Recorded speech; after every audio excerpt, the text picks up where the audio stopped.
Amen. So last week I shared that when we talk about being better together, just like I shared about my tools, that you get the most out of something when you use it the way it's designed. It's kind of a normal thing. Like it's not great to use things for ways they're not designed. And when we think about the local church, I really want out of this series for us as a church and for each and every one of you to get the most out of what God designed the church to be. And the way that we do that is we use it, or we operate in it, or we live into it the way that it's designed. And that's really what Better Together is about. And so last week I talked about the fact that we are called as a church, as people of God, to pursue life together, to do life together, to one another, and to love one another, to care for one another, and to be part of each other's lives. We're a family. That's really what we're called to do. And I think about this life together thing, and it's such an important principle, but it's also really, really important to me. You know, I was just thinking about this past week. It was 2.5 years ago that Jessica and I came here for a weekend and met a lot of you. During that time, you all thought that you were interviewing me, but we were interviewing you, right? And we had a great weekend. It was an awesome weekend, and there was a few things that we were praying through as a couple when we came here that weekend. The first thing was, Lord, are you calling me to Palmyra? Because as a pastor, I'm called to a town prior to being called to a church. God, I'm a missionary for God. So are you calling me to Palmyra? Second thing was, God, are you calling me to this church, this local expression of your church here, Palmyra Grace Church? That was a question we were praying into. And the third one, truthfully, was, can we do life together with these people? Is this something that we feel like God's called us to? Like He's put a place in our heart to do life together with these people. And obviously I'm here, right?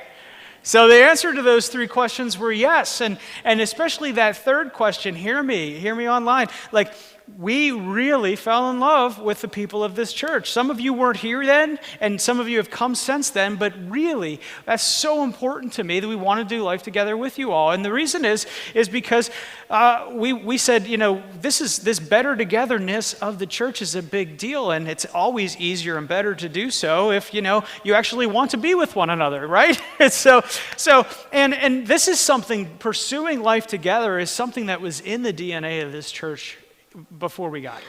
It was in the DNA of this church. And we already do this really well here. It's not, and this sermon or any other sermon is not necessarily a full critique, but it's a reminder for some of us. It's also an opportunity and an invitation for us to take steps to do this better. But one of the things I'm so thankful as a pastor here is that when I check in with people after they visited for the first or second time, what do they say all the time? We feel welcomed by you. People invite us into their life. Why? Because we understand this life togetherness. This past week, this past week, just the way that I as I checked in with people and ministered to people's needs within our congregation, finding out that people within our congregation were already checking in and ministering to one another before I even got there, right? People taking people to go get groceries, people taking people that live alone out to dinner, one person in our church went into the hospital this week, and I found out before the ambulance even got there, right? Because somebody was driving by and knew there was an emergency in the family. So that's just the way that we do life together in this church, and it's something that we do well, and it's something we want to continue to be part of what we do. That's why I spent a whole week talking about it.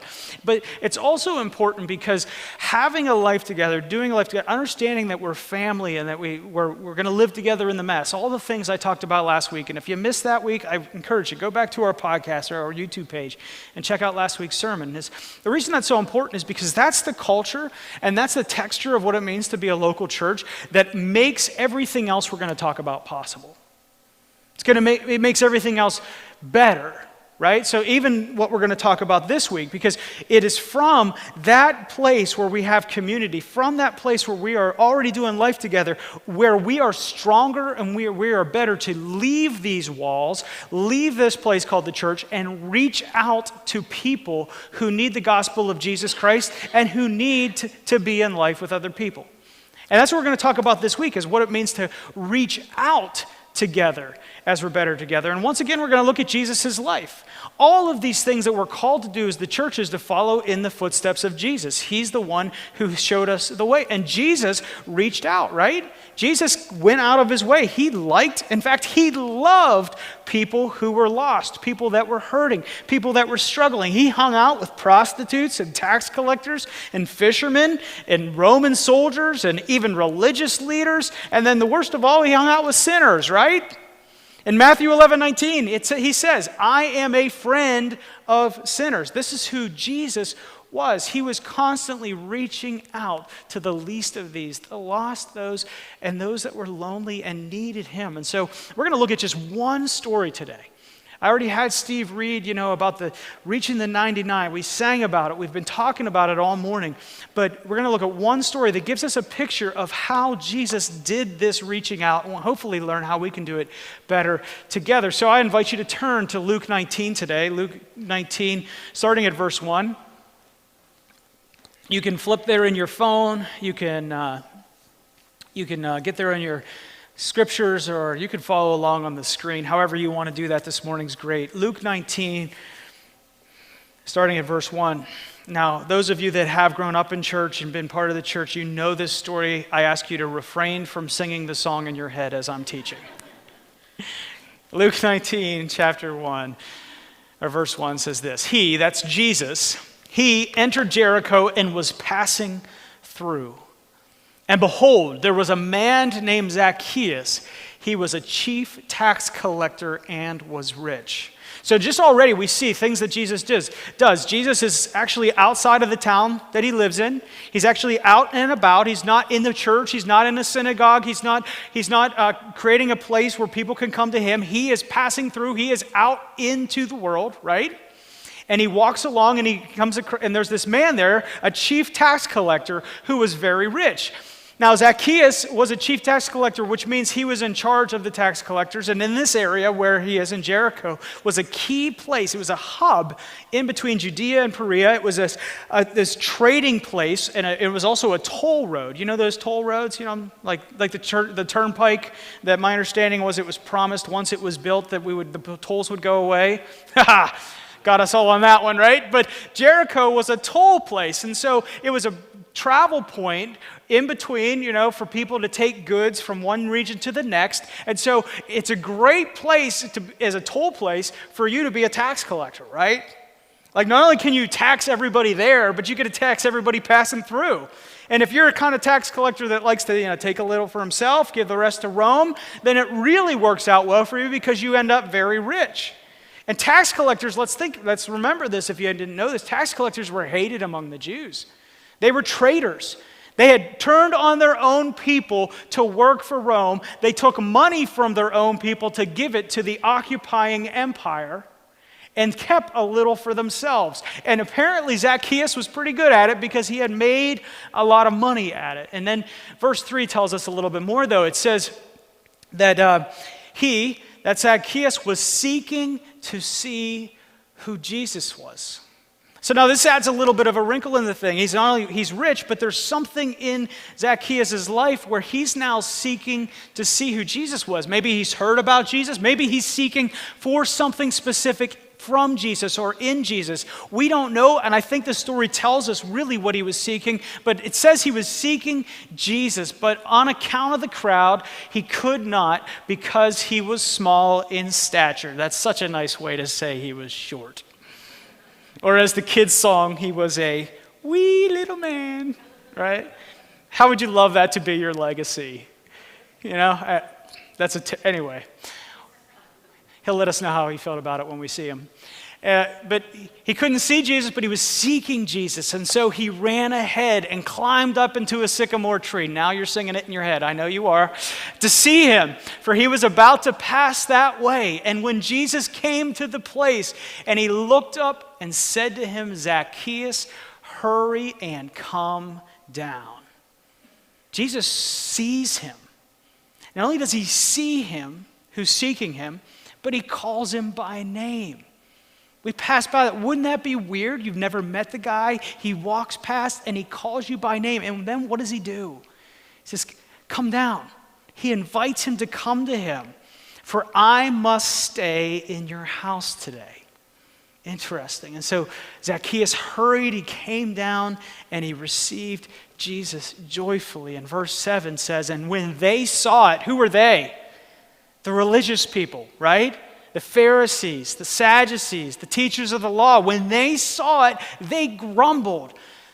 He has gone to be with a guest of a man who is a sinner. The scandal, right? Doesn't he know who he is? Doesn't he know how he's ripped people off? Doesn't he know how he earned all of his money? Why would he go be with him? But that's who Jesus was. Not only did he call him, he invited him in.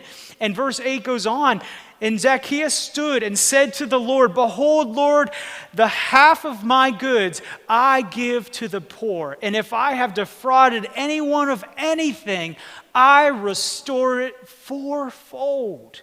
Now think about this, okay? We kind of zip right past this. Now I think Luke kind of gave us a Reader's Digest version of this encounter, right? Like I don't think like he came down from the tree and immediately turned this way, but maybe. But I think there was probably a lot of time with Jesus and a lot of conversation over this meal that they had together. And then Zacchaeus experienced through an encounter with Jesus a radical transformation where he now turned his heart away from robbing people of their goods to giving back what he had taken. He immediately went from having a life where it was all about amassing more and more for myself to a life where he said, half of all I have, I'm going to give it to the poor. He has a lot. He was very rich, we know, and he gave it all to the poor. And if I defrauded anyone of anything, folks, I promise you, he defrauded a lot of people of a lot of things. Okay, that's what he did as a tax collector. I don't even know how he kept track. He said, I will restore it fourfold. Fourfold. Not like I'm going to give them back what I took from them. 4 times what I took from them, I'm going to give it back to them. I'm not sure how he could have any money after he did all this. But he did it because his radical encounter with the love of Jesus transformed his heart, where he radically loved people in a way that was, as we sang about just a little bit ago, reckless.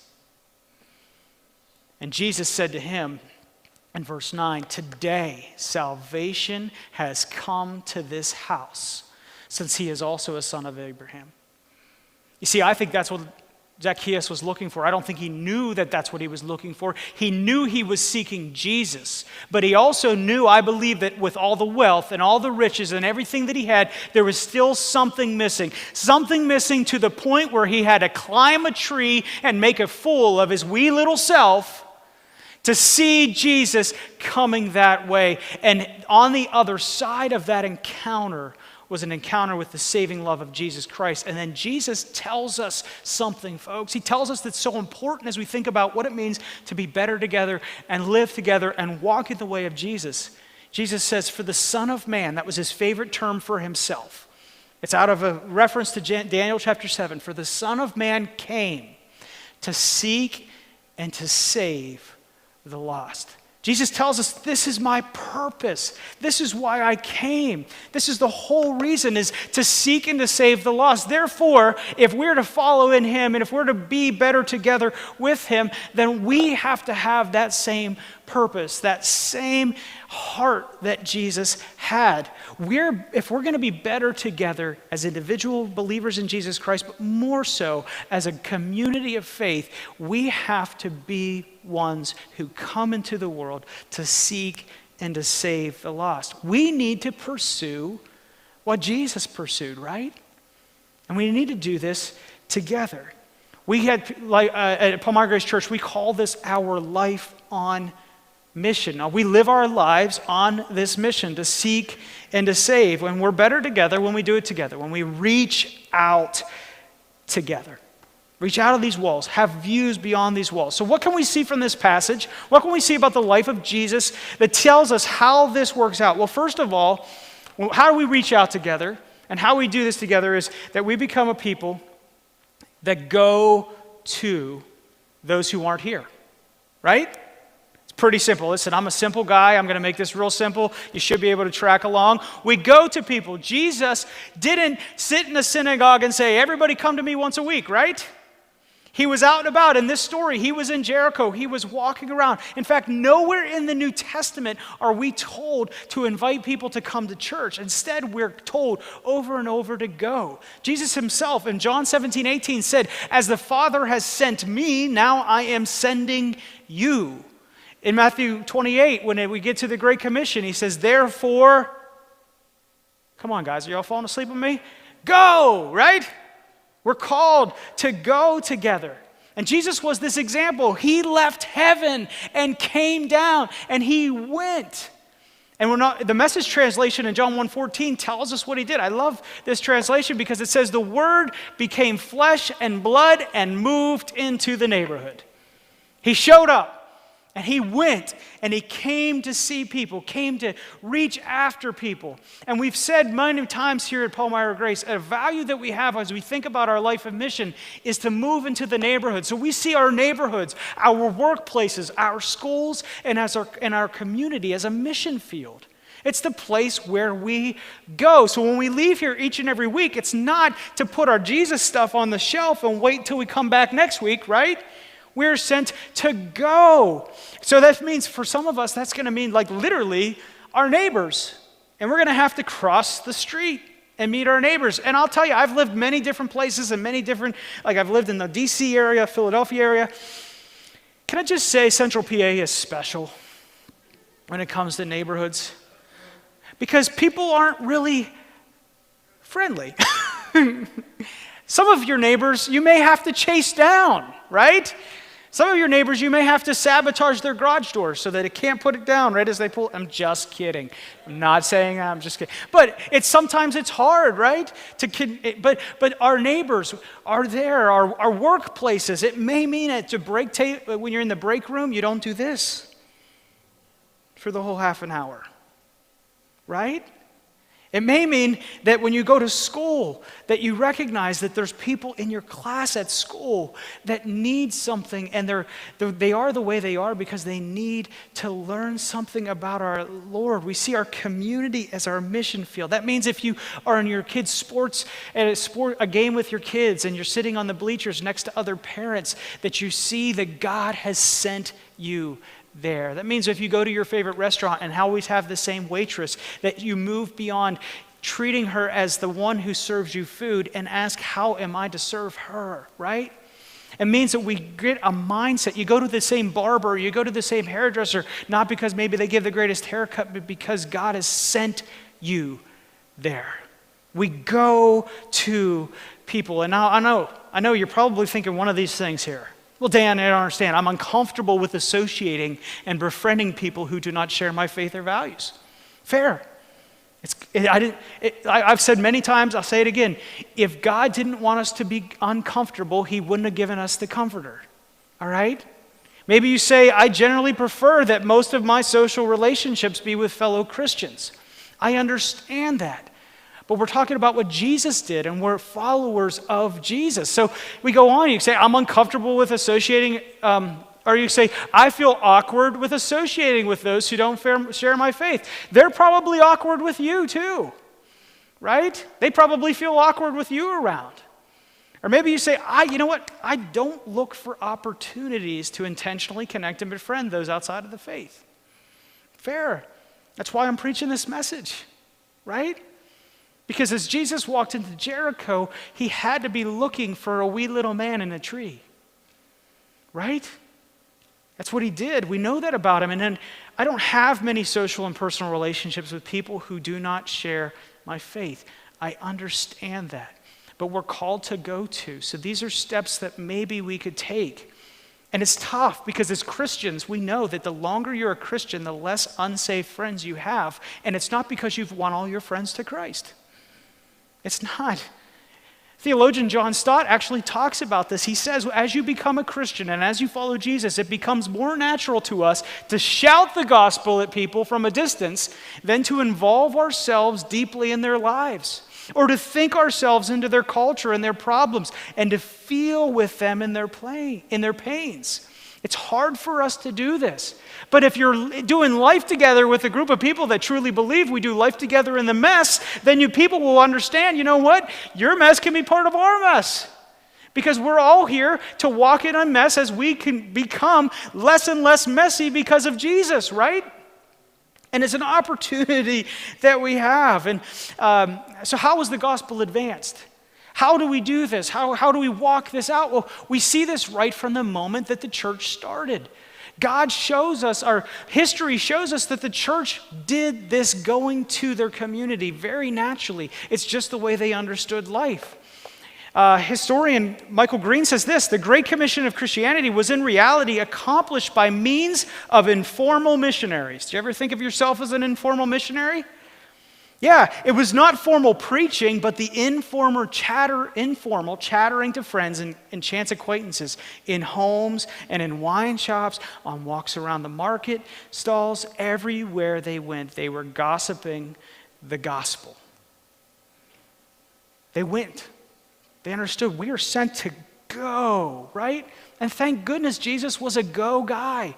Otherwise, Zacchaeus would have been in Jericho, never finding what he was looking for. But Jesus was also a come-to guy, and we got to focus on this next. This is also, so we go to people and then we invite them to come to us. Jesus invited people into his life. When Jesus met his disciples, when Jesus first met Zacchaeus, what did he say? Come, right?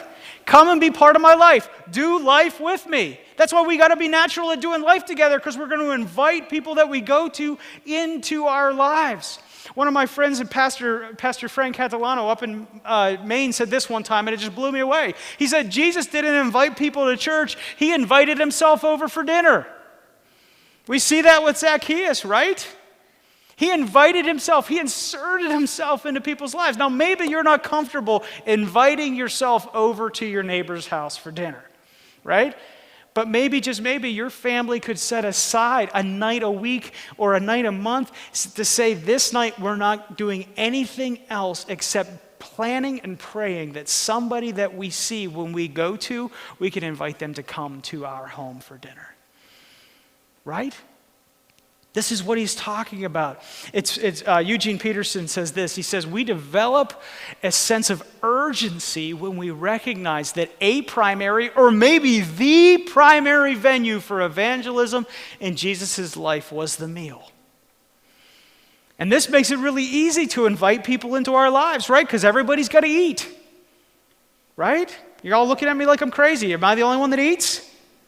Right? Invite people into our life. So this means that as a congregation, we have to think about ways to invite people into our life together besides church. As a small group, you think maybe when we have events as small groups, rather than just always communing with one another, we're going to have events, picnics, barbecues, whatever, where we're going to invite people that we meet when we go to come into our lives. Not so that we can preach to them, but so that they can see what it's like to do life together.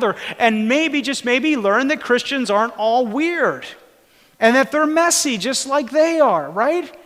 It's an opportunity. And listen, one of the things I hope we can do as we move into like next year and in the years is to actually have a team of people, an outreach team. You're going to hear more about this, where we create come to events for the church, ways in which we can invite people to our church in non-threatening ways. And the thing is, a lot of times churches do outreach by creating an opportunity for people to come and be consumers. I want to create opportunities for people that you're already meeting as you go to come, not to consume, but to be part of life. Right? It's a different way of thinking, but we can't get to that place as a church if we're not going and investing our lives in lives with other people and inviting them to come. And there's something really important I got to just say here as we're in this section. The people that we go and the people we invite to come, they're not projects. They're not projects. If you're here today or you're watching online and you're not a believer and you're like, this is what's wrong with these Christians, is they're only making friends with me so they can tell me about Jesus. No. Listen to me. We just sang, our Lord, there was no shadow he would not light up, no mountain he would not climb up to go after them. He loves us so much. I cannot even explain to you how my life is radically transformed by the love and my relationship with Jesus.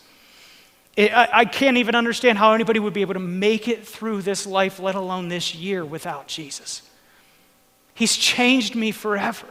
He's made everything about my life better. And you know what? This is confession time. You know, I told you guys, I don't have to go to a counselor because I have you every week. Here's the reality. If I get a car that I like, you're going to hear how much I like this car. If I hear a new band that I like, you're going to hear how much I like this band and why you should listen to them too.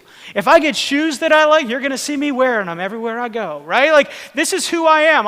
When I find something that I really like, I tell you about it. But yet, I am convicted because I am in love with Jesus and he has transformed my life, and yet it is so stinking hard for me to share him with people. Right? How about you? You just see the times that you miss it. Right? It's not natural. It's not always easy. But all Jesus is asking us to do is realize as we go about our work and our school and the places we go, that there are people there who have everything the world has said will fill them in all of the spaces that they have emptiness. And yet they are climbing trees and seeking for something that you and I have. In fact, we can't live without. And Jesus is just asking us to invite them into the things that we already do, so they can see that the community that does life together because of the love of Jesus Christ is a transformative place. And maybe, just maybe, they can meet a man named Jesus and he will change everything for them like he has for us. This is what he calls us to do. They're not projects. We do this because we love them. We call them because Jesus has changed us. And we call them because we have a burden for them, not because we think we can fix them, but because we have something that we know that they need. This is what God's called us to do, to go to, invite people to come. And it's not easy, is it? It's not, and we have to be intentional about it. You know, I was reading something this week. In the New Testament town of Antioch, which Acts tells us is the first place that Christians were called Christians, the population density was 117 people per acre. 117 people per acre. Yeah, crazy, right? So to put that in perspective, Chicago's 21 people per acre. Downtown Manhattan's 37 people per acre. 117. In first century Rome, in some of these places like Antioch, you literally couldn't move without bumping into somebody. Am I right? I mean, it was crazy. So therefore, if you were living life together with other Christians and loving Jesus and worshiping Jesus, man, people would have to ignore you intentionally to miss what you were all about. But now we live in Lebanon County and Lancaster County, Pennsylvania. It's not 117 people per acre. In fact, I could go an entire week without seeing anybody and really without trying. Right? So this is not an easy thing. We have to be intentional. And you know what moves us to go to and invite people to come to? The love of Jesus. And we have to understand from the core of who we are that what we have is better than anything in life. And if people would do this with us, they would understand that their life is better together with us and with Jesus. And we have to believe that. Otherwise, what are we doing here? What's the purpose of all this? We're called to go to, we're called to come to. We have to be on the lookout for the spiritually curious. Brothers and sisters, I promise you, there is somebody in your workplace or in your neighborhood that's just like Zacchaeus. They don't maybe even know it's Jesus, but they're seeking for something.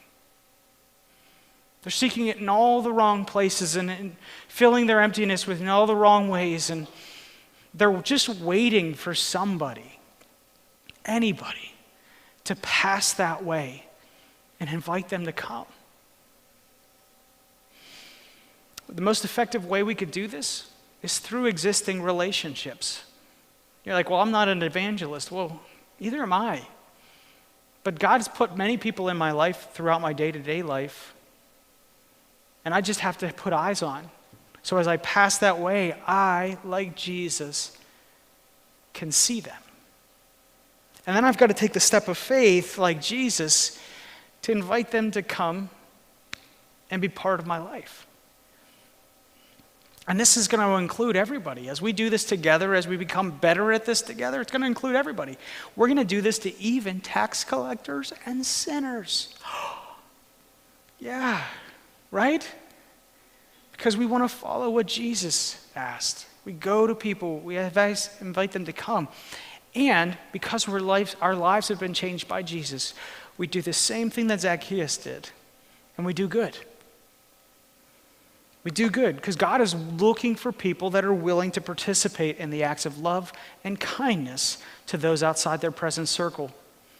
In Matthew 25, Jesus tells us what this looks like. He says, I was hungry and you gave me food. I was thirsty and you gave me drink. I was a stranger and you welcomed me. I was naked and you clothed me. I was sick and you visited me. I was in prison and you came to me.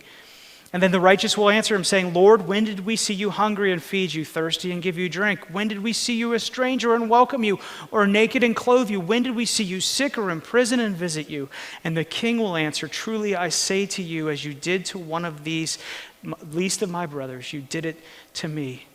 God's looking for people that love Jesus to just do good to the least, the lost, and the lonely. And if we are going to be a community that does things better together, one of the things that we could do better together is just do good. It's what we're called to do. Our community is actually supposed to be better because we're here. That's not something we just say, it's actually what we believe. Historian Rodney Stark says the early church preached and at its best practiced love in a world of widespread brutality, sexuality, and death. Does that sound familiar? Christian communities did not consider themselves the in-group, which only cared for its members. They gave freely to the poor and the hungry, visiting the sick, the clothing, and the impoverished. Christianity's sense of community and its universal charity were a major reason, if not the most important, simple reason for its growth and subsequent victory over the empire. Because they did good. And everybody knew it, not for their glory, but for Christ's glory. So that's why we said time and time again, we will influence our community so that if we left, it would be obvious. We've said time and time again, we're going to see our stewardship through the lens of generosity. And if, just like the last 2 years, if God blesses us where after we pay the bills, we have a ton of money left over, we're not going to keep it for ourselves. We are going to give it away in our community. And why have we done that? Because as Jesus' embassy for his kingdom in Palmyra, we are going to do good, not so people think Palmyra Grace is awesome, but because people must know that Jesus is awesome and that his people do good things. So we're called as his people to go to come to, and to do good. That's what it means, and we're called to do this better together. One of the ways that we do this is in grace groups, our small groups. I'm going to talk about it a lot during this time because as small groups, it's so much easier with a group of people to go places, right? It's so much easier to share about the people that you come in contact with on a day-to-day basis and ask for each other to pray for that person so that their heart would be open. And it's so much easier to invite people to a picnic when there's a group of people that you already do life together that are going to be there and hopefully not say anything that's going to, make the person feel weird, right? It's so much easier to do good. It's hard sometimes in our schedules in our life to do good on our own. We certainly can, but to do it with other people in small groups is really important. But also, as a church, as we become better together, it is about being individually and corporately responsible and carrying this message that we're better together as God's church when we do these things. So I ask you, which one of these is easy for you? Any of them? Is it easy for you to think, okay, well, I'm a missionary. I'm an informal missionary. I'm going to my work or my school and people are there. And is it easy for you to think about that and have your eyes open for the people like Zacchaeus that are seeking? Maybe it's easy for you to invite people to dinner, right? Maybe it's easy for you to do good things. It's easy for me to serve people like that. Or maybe you look at this and you're like, man, it's hard to do all of these for me. That's okay. That's why we're all in this together. But I would ask you this week, maybe your go-to is just, you know what, this week the step that I'm going to take is I'm going to actually engage with my coworkers on break. Right? Or instead of pulling in the garage and putting the garage door down immediately, if I see my neighbor working and raking his leaves right next door, maybe I will go out and talk to him, right? That doesn't seem like a very big step, but it is part of our going. Maybe you can learn his name for the first time in 6 years. I'm serious. This is not easy stuff. Or maybe there is somebody that you've developed a relationship with in going. Now you ask the question, how can I invite them to come and be in my life? Right? That's an opportunity. As a church, we're going to have the opportunity to do good when we probably close to 400 children in our community that are going to rely on the generosity of our church and other churches to help them have a gift for Christmas and give us an opportunity to share with them what Christmas is really about this year. Whichever one it is, I encourage you in your grace groups this week or as you reflect upon this message, even you online, which of these do you think God is calling you to? Because as God's church, we're better together when we reach out together, just like Jesus did. And I think there's probably a whole world of Zacchaeuses in trees waiting for you and me to pass that way to see them and introduce them to Jesus. Let's pray.